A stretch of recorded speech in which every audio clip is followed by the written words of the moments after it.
Nah, berarti secara nggak langsung adanya perubahan harga dari bahan mentah. Atau misalkan ternyata bahan bakunya itu adanya terdapat scarcity atau kelangkaan, dan bahan baku tersebut harus diimpor. Ya, tapi secara nggak langsung itu pun mempengaruhi harga. Kemudian kita melihat dari sudut pandang ternyata penjualan itu semakin menurun, ya kan? Sebesar misalkan 30% atau 20%. Dan itu akan mempengaruhi ya, analisis adaptasi dari perusahaan. Jadi kalau misalnya adaptasi gini, kalau kita membahas analisis sensitivitasnya adalah kita mengkaji apakah adaptasi itu perusahaan bisa lakukan. Jadi dari segala macam pengaruh, lebih ke aspek positif, dia bisa melalui semua itu dengan baik, hambatan bisa dia cegah, pangsa pasar semakin banyak, berarti pengaruhnya positif. Jadi perusahaan memperoleh banyak keuntungan. Namun apabila sebaliknya, perusahaan dia tidak bisa bertahan nih, ya kan? Jadi kalau misalkan perusahaan tidak bisa bertahan dari pengaruh perubahan-perubahan yang terjadi, berarti secara tidak langsung itu akan mempengaruhi dari kelayakan dari proyek perusahaan. Nah, kelayakan dari proyek perusahaan ini apabila negatif, berarti secara nggak langsung operasionalnya itu tidak memenuhi atau tidak bisa dikatakan layak.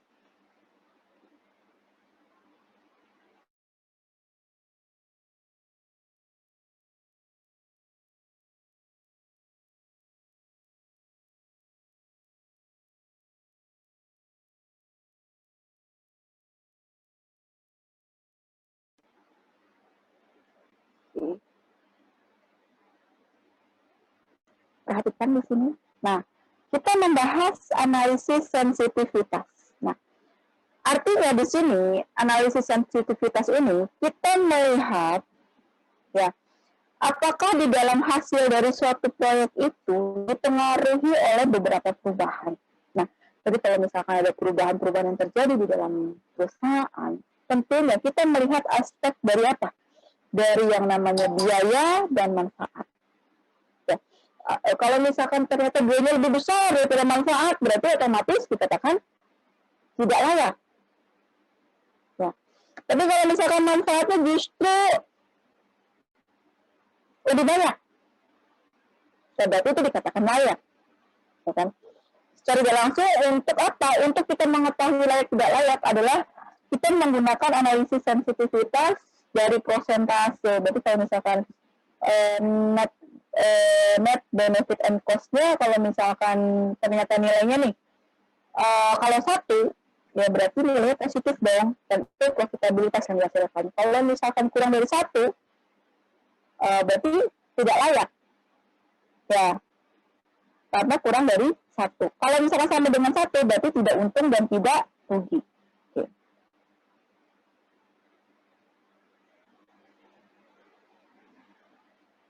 Nah, kita lihat dari tujuan. Dari tujuan kita di sini memperbaiki cara pelaksanaan operasional yang dilakukan.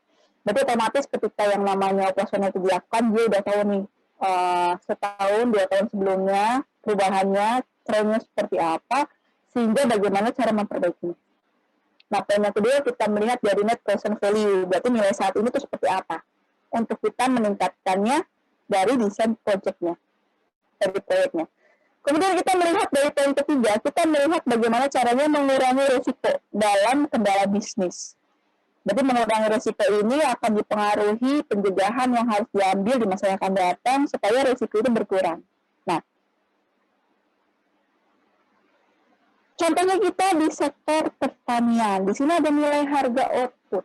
Nah, kenapa harga output ini dikatakan sangat penting? Nah, harga output ini kan berarti hortikultura, ya berarti tanaman, di mana tanaman itu sifatnya itu harganya fluktuatif.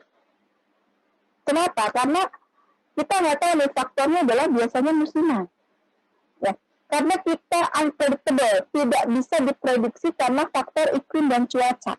Kita tidak bisa yang namanya mengendalikan iklim dan cuaca. Cuman yang membedakan bagaimana cara cocok tanam saja. Supaya apa? Supaya mencegah resiko dari iklim dan cuaca. Contohnya kalau misalkan dengan rumah kaca, ya kan, untuk memperkecil resiko. Nah, kemudian yang kedua, keterlambatan pelaksanakan entah dari proses administrasi atau keterlambatan di kita mesen nih. Nah, itu mempengaruhi penerimaan, cara bercocok dan lain sebagainya. Yang ketiga, kenaikan unsur biaya. Ini kenaikan bisa jadi karena scarcity. Scarcity itu kelangkaan dari bahan baku. Nah, scarcity ini akan mempengaruhi nilai atau harga bahan mentah yang akan kita peroleh. Jadi kalau misalkan harga bahan mentah yang akan kita peroleh, berarti bisa jadi harganya cukup mahal. Nah, kita melihat di sini kenaikannya itu dari hal inputnya atau bahan bangunan ketika misalkan produknya itu berupa apa? Misalkan perumahan. Dan keempat, perkiraan hasil produksi. Berarti kita melihat kapasitas sumber daya manusia. Apakah produksi itu bisa meningkat apabila sumber daya manusianya pun besar? Ya, berarti kapasitasnya. Oke. Nah, di sini ada teknik analisis sensitivitas. Di sini yang pertama kita melihat bagaimana analisis sensitivitas itu dapat mempengaruhi dikatakan layak atau tidak beroperasi. Berarti kalau misalkan dikatakan sebentar. Apabila dikatakan layak, berarti secara nggak langsung itu akan mempengaruhi bahwa dia bisa beradaptasi dengan lingkungan. Tapi kalau tidak layak, berarti dia tidak bisa beradaptasi dengan perubahan-perubahan yang terjadi. Nah, berarti perubahan-perubahan yang terjadi ini dipengaruhi oleh layak atau tidak layak dari teknik analisis sensitivitasnya. Oke. Kita lagi. Kita ke poin pertama. Apa sih teknik analisis sensitivitas? Nah, kita melihat lakukan identifikasi faktor-faktor perubahan. Berarti kita lihat perubahan yang terjadi apa sih perubahannya dari misalkan penurunan produksi kita menurun karena penjualan menurun misalkan. Oh ya, penurunan output yang dihasilkan. Bisa jadi ternyata biayanya naik, ya kan? Karena inflasi atau scarcity, kelangkaan bahan baku. Kemudian kenaikan dari harga input, harga bahan mentah atau setengah jadi. Kemudian ketika kalian membuka bisnis, misalkan makanan ringan, cemilan, misalkan batagor. Kan ada yang kue pangsit tuh ya. Kita beli ya kan, kita nggak olah dulu nih dari bahan mentah, tapi kan itu kan setengah jadi, ya kan. Untuk membuat somai misalkan, kalian mau bisnis kuliner somai dan lain sebagainya. Dan yang kedua, kita melihat adanya pengaruh berapa besar aliran kas. Berarti aliran kas itu operasional yang terjadi dari nilai data-data. Biasanya seperti apa operasionalnya? Apakah itu lebih banyak penerimaan atau justru pengeluaran? Nah, di sini ada beberapa contoh kasus nih. Ternyata kita memproduksi yang namanya lidah buaya. Kenapa? Lidah buaya itu bagus untuk rambut. Untuk rambut ternyata untuk kulit. Kulit itu menghaluskan, memutihkan, bukan hanya kulit wajah, bukan hanya rambut, tapi seluruh badan jadi bagus dan jadi halus. Nah, itu alasannya kenapa mau memproduksi lidah buaya, membudidayakan. Oke. Nah, kemudian yang pertama, kita melihat penurunan produksi lidah buaya. Kenapa ternyata menurun, ya kan? Entah dari segi iklim dan cuacanya kita lihat di sini, karena mungkin belum menggunakan rumah kaca. Nah, di sini 30% itu pengaruh karena iklim dan cuaca. Yang kedua, terjadi kenaikan. Ternyata dari ada pupuk-pupuk yang otomatis kita ambil dari luar negeri. Nah, itu otomatis akan memakan biaya yang cukup besar, biaya pengiriman, dan otomatis adakan pupuk kimianya juga kan, otomatis harga barangnya mahal, belum lagi pengirimannya. Oke.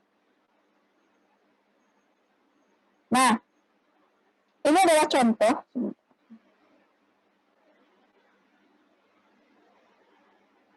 Ini adalah contoh dari perhitungan NPV pada kondisi normal. Nah, diskon faktor ini kalian bisa lihat di tabel. Ya. Kalian juga bisa download di internet. Tulisannya gampang. Tabel diskon faktor. Nanti kebuka semua. Nanti ada tahunnya, tahun ke-1 sampai tahun ke-8. Ya, oke. Di sini kalian perhatikan. Di sini diskon faktornya 17, 40, 55%. Ini kondisi normal. Namun perhitungan net present value-nya 17, 40, 55%. Ini dari yang namanya contoh soal, TV juga contoh soal. Contoh soal itu berarti soalnya tuh dari istilahnya sudah diketahui. Ya, oke. Berarti ini udah ada datanya, TV udah ada datanya nih. Ya. Berarti untuk mencari selisih nih, total benefit dikurangi total cost.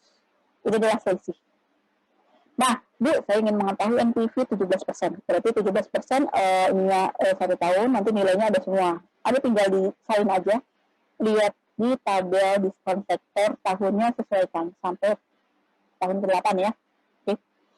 Nanti tinggal 0,855 dikali selisih minus 74505 adalah NPV minus 63701,775. Nah, lanjut. Kalau PV 40%, itu kalian lihat di tabel diskon faktor yang 40%, tahun pertama nih, 0,714, ya kan, dikali selisihnya minus 74505. Nanti hasilnya adalah minus 53196,57. Nah, PV ini adalah sudah dari soal dari sananya. Ini dan ini. Nanti tinggal ditotalkan sama yang lain juga caranya seperti tadi. Ini dikali ini hasilnya ini dikali ini hasilnya ini ya. Nanti ditotalkan, total ke bawah dijumlahkan keseluruhan. Ya. Kemudian tabel kedua ini adalah kita lihat di sini analisis sensitivitas dengan penurunan produksi. Nah, penurunan produksi di sini sebesar 30%. Nah, artinya di sini 30% itu apa? Nah, tadi kan disebutkan kondisi normal. Yuk, berarti sama aja dengan yang enggak, beda. Bedanya apa? Bedanya kalian perhatikan lihat di sini. Lihat total benefit, total cost-nya beda.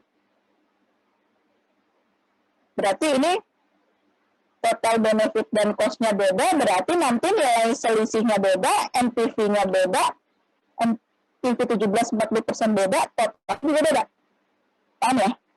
Sampai sini. Gitu ya, persis kayak cara yang tadi. Tapi nanti total benefit dan total cost-nya sudah ada. Ya, sudah ada di soalnya. Itu tinggal ini total benefit dikurangi total cost, itu adalah selisih. Nah, diskon sektor 17% dikali selisihnya, dan nanti adalah hasilnya NPV 17%. Berarti ini yang 10% dikali selisihnya, ya nanti hasilnya adalah NPV 40%. Dijumlahkan dari atas ke bawah ya kan, dijumlahkan semua, ini juga dijumlahkan semua. Nah, tadi kan contoh kasusnya apa? Ternyata penurunan produksi sebesar 30%. Nah, sekarang dengan kenaikan pupuk itu sebesar berapa? Ternyata kenaikan pupuk itu 40%. Nah, berarti yang membedakan apa? Ini tetap. Apa ini? Total benefit dan total cost. Oleh karena itu, dari selisih NPV 17% sama NPV 40% beda dengan nilai totalnya. Prosedurnya sama kayak yang pertama dan yang kedua cara perhitungannya. Oke. Kita lanjut lagi. Nah, saya perhatikan di sini ya. Ternyata kita melihat tabel 1, 2, 3 yang tadi tabel 1, 2, dan 3 tadi, NPV dengan net benefit and cost pada kondisi normal atau diukur sensitivitasnya penurunan produksi, ya kan? Atau kenaikan harga pupuk kimia. Nah, kalian perhatikan lagi. Ternyata NPV 17%. Hasil perhitungan pertama kondisi normal, produksi turun 30%, ya kan? Ini 17% nih. Kemudian 40% dari mana ini? Perhatikan. Tabel 1, NPV 17% berapa? 71.217,49. Oke. Yang kedua yang 8265,874. Yang ini. Kemudian yang ketiga mana? 64200,226. Sama kan? Itu totalnya dari tabel tadi. Yang NPV 17% dari tabel 1, 2, dan 3. Oke, kita lanjutkan lagi. Nah, hasil perhitungan ini dari mana, Bu? Ini tuh kalkulasi total keseluruhan ini.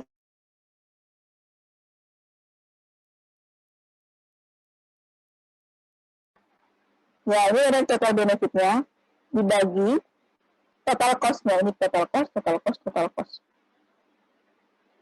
Nilainya adalah 2,12, 1,13, 1,99.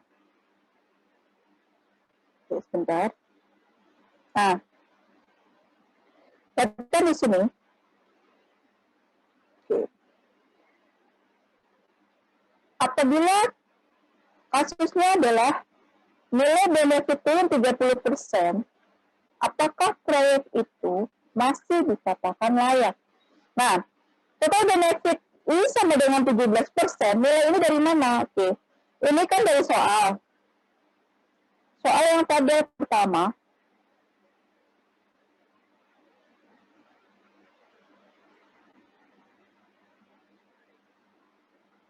Nah, ini PVB dari soal nilai segini. Totalnya dijumlahkan dari soal ya, nilai ini tuh PVB itu sampai sini. Nah, totalnya gini.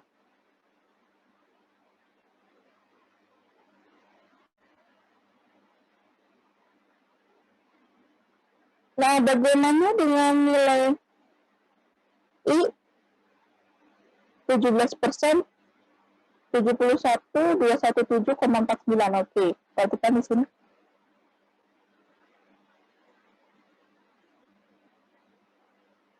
Di tabel pertama, di tabel 3, tabel 2, tabel 2, tabel 1. Nah, NPV 17% berapa? 71.217,49.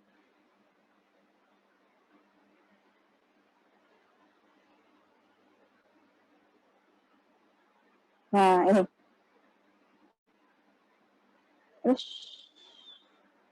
Nah, ini 71.217,49.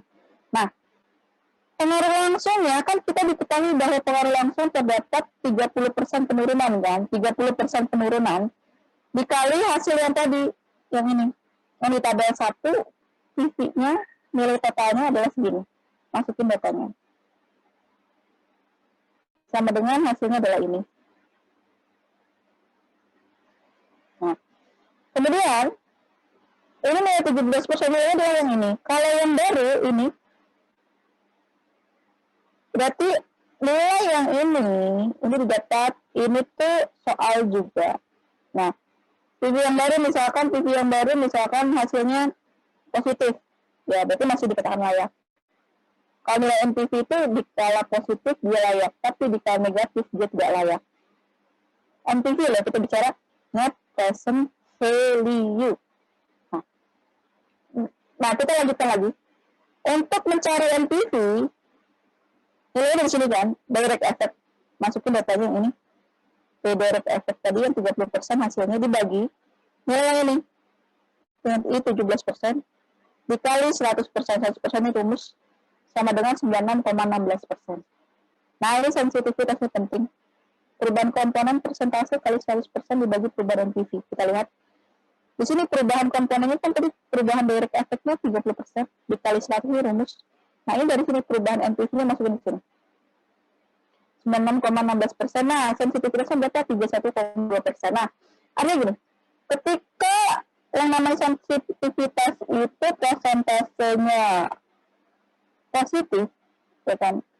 Positif berarti kalau dari segi benefit net benefit cost-nya, berarti secara nggak langsung kalau lebih dari 1 itu layak, kurang dari 1 itu tidak layak. Kalau sama dengan 1 net benefit cost lah ya, itu berarti secara nggak langsung adalah impasse atau break even point. Lanjutin lagi dari sini. Nah, Berarti kan 31,2. Berarti 31,2 kan positif tuh. Makanya layak untuk dijalankan atau diinvestasikan. Walaupun penurunannya 30%, ternyata manfaat bersihnya lebih besar. Ya makanya layak. Walaupun terdapat penurunan produksi. Nah, yang ketiga, peningkatan. Walaupun peningkatan, tapi tidak terjadi yang namanya perubahan yang signifikan. Jadi otomatis perusahaan itu bisa beradaptasi dengan perubahan yang terjadi di ruang lingkup sana. Jadi bisnisnya itu dikatakan layak. Nah, berarti secara umum disimpulkan bahwa budidayanya ini yang sensitif pada perubahannya, berarti intinya tidak sensitif. Ya, berarti disimpulkan bahwa budidaya ini kalau sama perubahan produksinya terjadi penurunan produksi, ya kan? Sebesar berapa? 30%. Tapi kalau dengan perubahan harga pupuk kimia di sini tidak sensitif. Nah, analisis pengganti switching value analysis ini elemennya adalah net present value, net benefit and cost yang sama dengan nilainya 1. Ibu bilang tadi kan, kalau 1 ini dikatakan apa? Layak.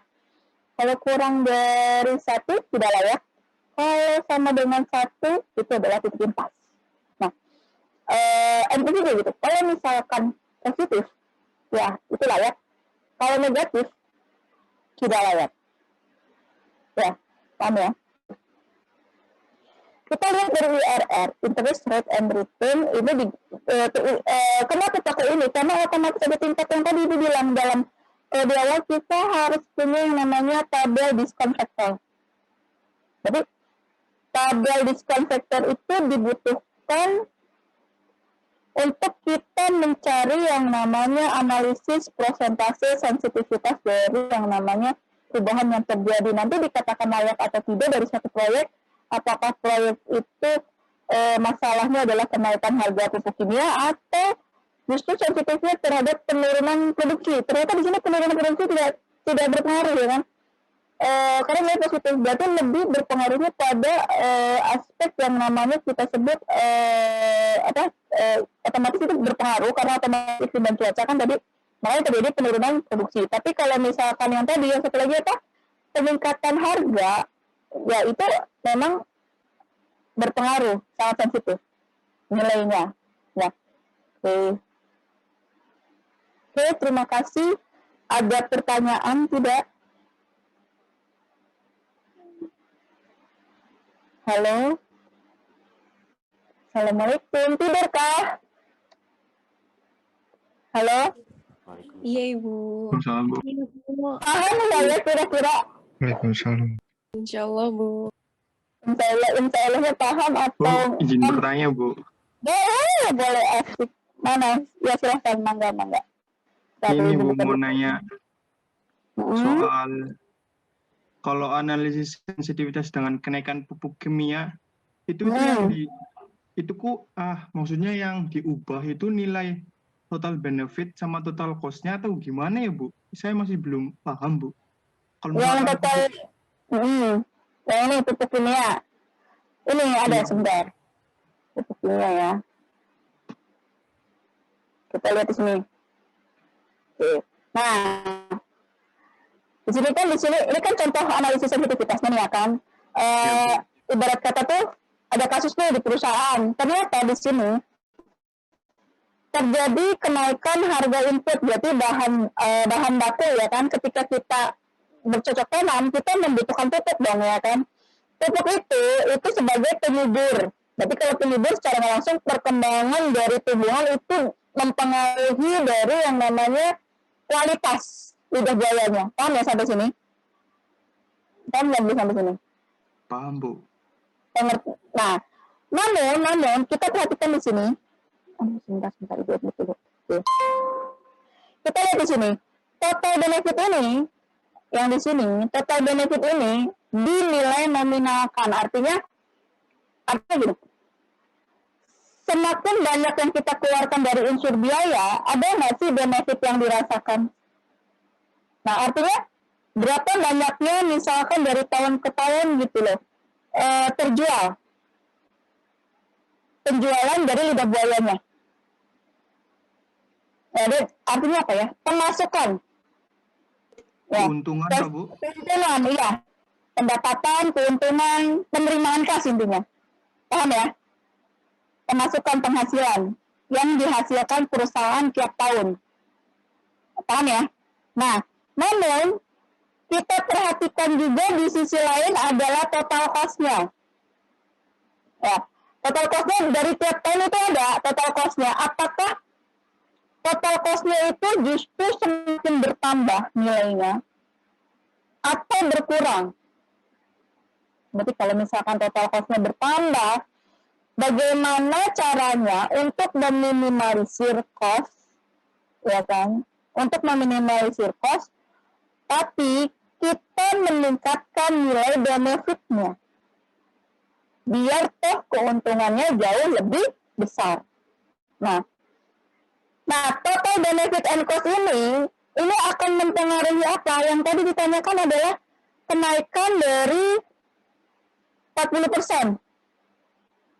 Nanti ini bakal kerasa karena awalnya itu, perhitungannya itu, dari yang namanya total investasi awal. Total investasi awal, kemudian dari yang namanya pengorbanan pengeluaran, kita sebut cost, sampai dengan present value. Present value itu yang ini. Total benefit per tahun, cost yang dikeluarkan selama proyek berlangsung, tahun ke-1, ke-2, ke-3, ke-4, ke-5, ke-6, ke-7, ke-8. Namun ini belum combine yang sebelumnya adalah perhitungan dari yang namanya total investasi. Total investasi sampai dengan proses dari tahun pertama sampai ke-8 sama biaya-biaya yang ini. Gitu loh. Baru nanti akan menghasilkan nih kira-kira kenaikan harga input dari kimia 40% itu berakibat atau tidak terhadap apa? Budidaya lidah buaya, kita lihat di sini. Nah, di sini kan ketahuan nih, oh ternyata dari keseluruhan unsur biaya, kan ini kan hasil perhitungan. Kalau ini kan langsung dari soalnya ya, ini langsung dari soalnya, perhitungannya udah ada, berarti nilainya adalah 1,99%. Ya, berarti kalau misalkan 129, ini kan 129 juta, 226.841 dibagi 65 juta, 76.615 dikali 100% berapa? Berarti 199% kan? Nah, artinya di sini berarti lebih dari 100% ini mempengaruhi apa? Kenaikan signifikan yang 40%. Gitu loh, itu maksudnya. Tadi siapa yang nanya ya? Belum jawab. Rian, Bu, Rian. Rian, bentar Rian ya. Ibu masukin dulu ke rekan Ibu. Kelas apa ya ini? Manajemen M. Langsung manajemen M. Oke.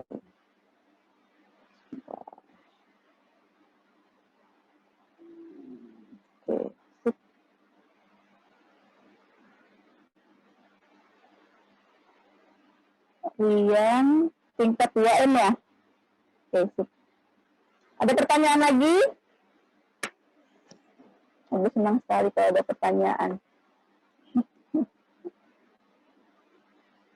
Ada pertanyaan lagi enggak? Mungkin kalau misalkan ini kalian kebayang-kebayang doang ya, maksudnya bisa pusing, saya nggak paham, saya bingung gitu. Jadi gini, kalian latihan di rumah, bikin soal sendiri, jawab sendiri. Kenapa? Karena nanti kan pada prosesnya emang disebut pilihan ganda ya. Cuman itu kan mengacu daripada pilihan ganda, kalian bisa mengkalkulasi nih hasilnya seperti apa ya kan. Nah, artinya di sini nanti kalian tulis satu soal, berarti ini kan 8 ya, itu tambahin 2 lagi, minimal 10 tahun. Kalian bikin soal minimal 10 tahun, tapi angkanya jangan gede-gede. Angka apa ya, Bu? Angka ini. Total benefit sama cost-nya. Paham ya? Ini kan angkanya lumayan ya.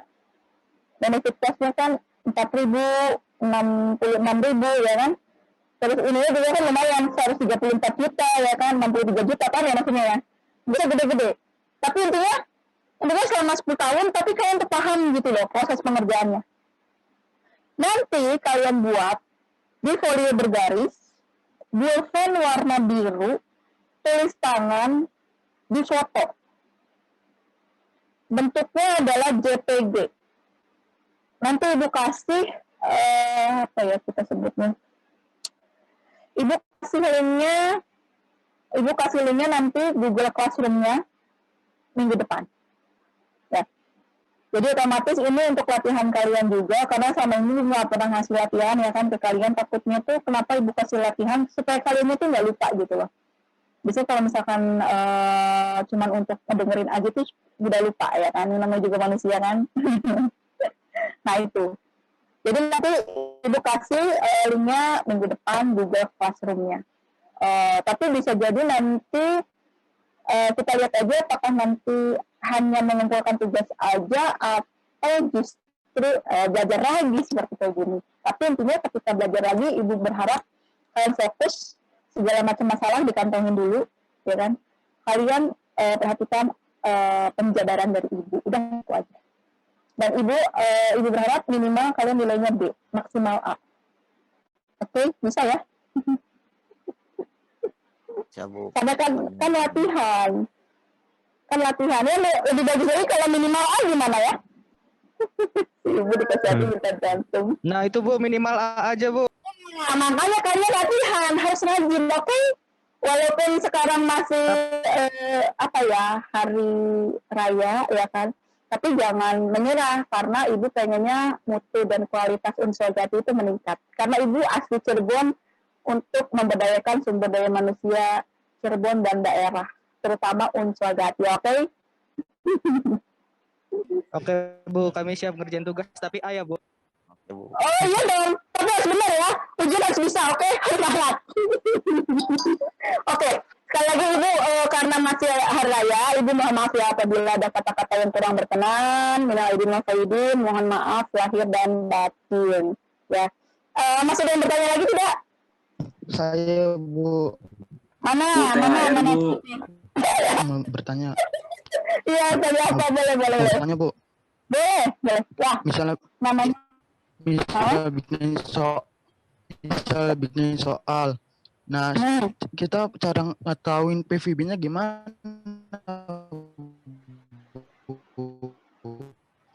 Yang ini? Nggak tahu. Ini. Nah, yang PVB ini ya.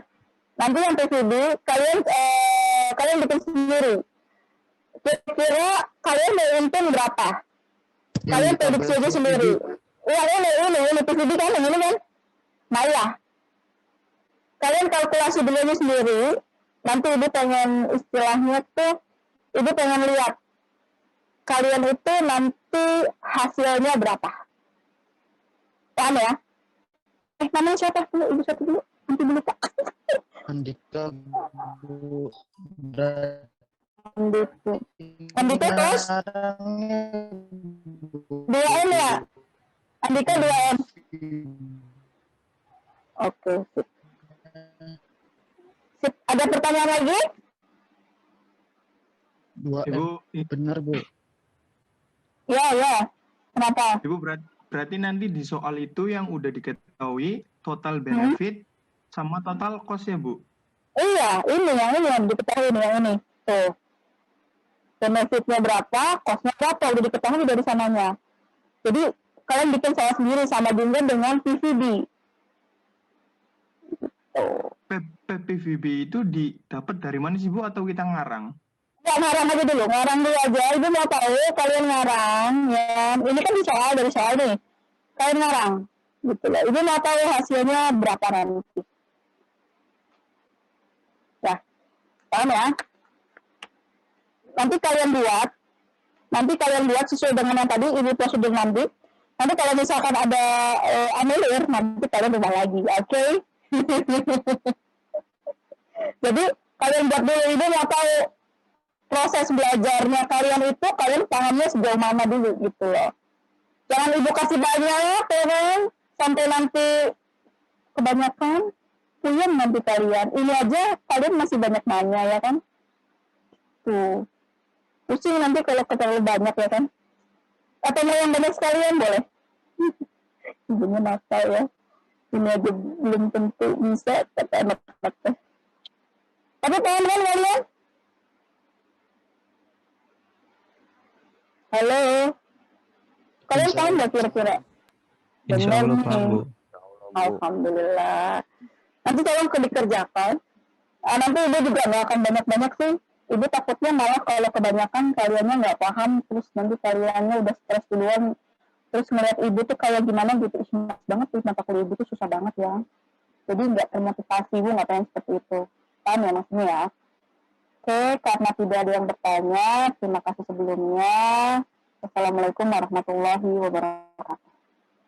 Waalaikumsalam warahmatullahi wabarakatuh. Terima kasih, Bu. Terima kasih, Bu. Ya, Makasih Bu. sama-sama.